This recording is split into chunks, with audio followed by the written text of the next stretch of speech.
Hello friends, welcome to our channel. Friends, आज आपण अतिशय महत्वाचा सब्जेक्ट पाहणार आहोत.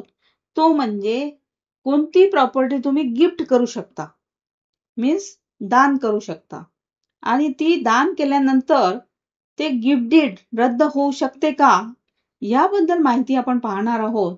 तर पाहूया कोणती प्रॉपर्टी गिफ्ट करू शकता.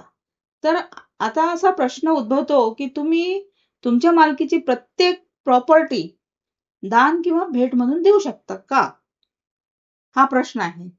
तर यावर उत्तर आहे नाही. तुम्ही स्वतः मिळवलेली मालमत्ताच भेट म्हणून देऊ शकता. म्हणजे जर तुम्हाला वारसा हक्काने एखादी मालमत्ता मिळाली, जर ती वारसा हक्काने ती प्रॉपर्टी मिळाली असेल, तर तुम्ही ती गिफ्ट करू शकत नाही. ज्यामध्ये कुटुंबातील इतर सदस्य किंवा पुढच्या पिढीच्या वारसांचाही हक्क आहे.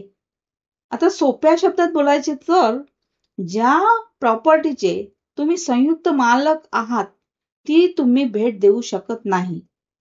पण वारसा हक्काने मिळालेल्या मालमत्तेचे विभाजन झाले तर तुमचा हिस्सा तुमची स्वतःची मालमत्ता बनते, जी तुम्ही तुमच्या इच्छेनुसार भेट म्हणून देऊ शकता. आता नेक्स्ट प्रश्न आहे, गिफ्ट डीड रद्द होऊ शकते का? तर हा प्रश्न अनेकांना पडतो. तर या प्रश्नाचं उत्तर आपण पाहूया की कायदेशीर दृष्ट्या प्रॉपर्टी गिफ्ट करण्याची प्रक्रिया पूर्ण झाल्यावर रद्द करता येत नाही.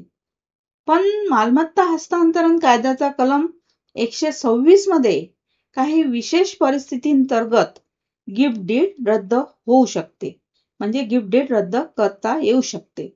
तर ही होती अत्यंत महत्वाची माहिती. थँक्यू.